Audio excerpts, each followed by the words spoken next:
Ya, informasi lainnya, Saudara, perkembangan agama Islam di Kota Manado, Sulawesi Utara tidak lepas dari pengaruh Kesultanan Ternate. Masjid Al-Mutakin menjadi salah satu bukti sejarah masuknya agama Islam di kota ini. Masjid Al-Mutakin terletak di Kampung Pondol, Kelurahan Wenang Selatan, Kecamatan Wenang, Kota Manado. Masjid ini adalah salah satu masjid tertua di Kota Manado. Masjid Al-Mutakin didirikan sekitar tahun 1775 oleh rombongan Kesultanan Ternate yang mayoritas sebagai nelayan. Mereka berasimilasi dengan penduduk asli Manado pada waktu itu dan menyebarkan agama Islam.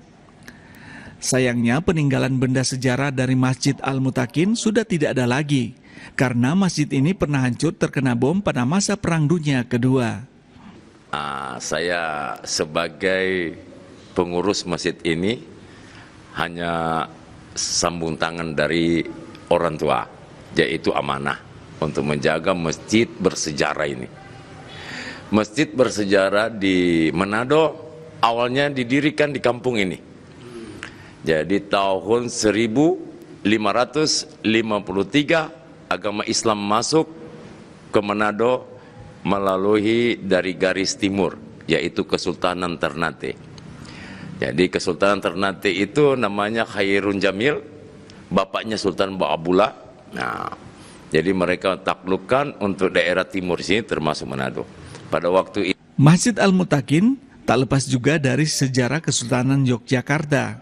Kanjeng Ratu Sekar Kedaton, istri Sultan Hamengkubuwono V, bersama salah satu putranya dan pengikutnya dibuang ke Manado sekitar tahun 1855. Mereka menetap di Kampung Pondol di kawasan Masjid Al-Mutakin hingga wafat. Makamnya pun sebelum dipindahkan berada di Kelurahan Teling, Manado. Di bulan Ramadan, masjid ini selalu menjadi favorit warga untuk menjalankan sholat 5 waktu. Mereka juga sering berbuka puasa bersama di masjid ini. Edward Siwi, Jimmy Dapar, Kompas TV Manado, Sulawesi Utara. Demikian cerita Nusantara dari Manado, Sulawesi Utara. Kembali ke Jihan di studio. Terima kasih atas cerita menarik yang disampaikan dari Manado, jurnalis Kompas TV Ira Matoy, dan sebelumnya juga ada Sinta Pramadewi dari Bali. Terima kasih rekan-rekan, selamat bertugas kembali.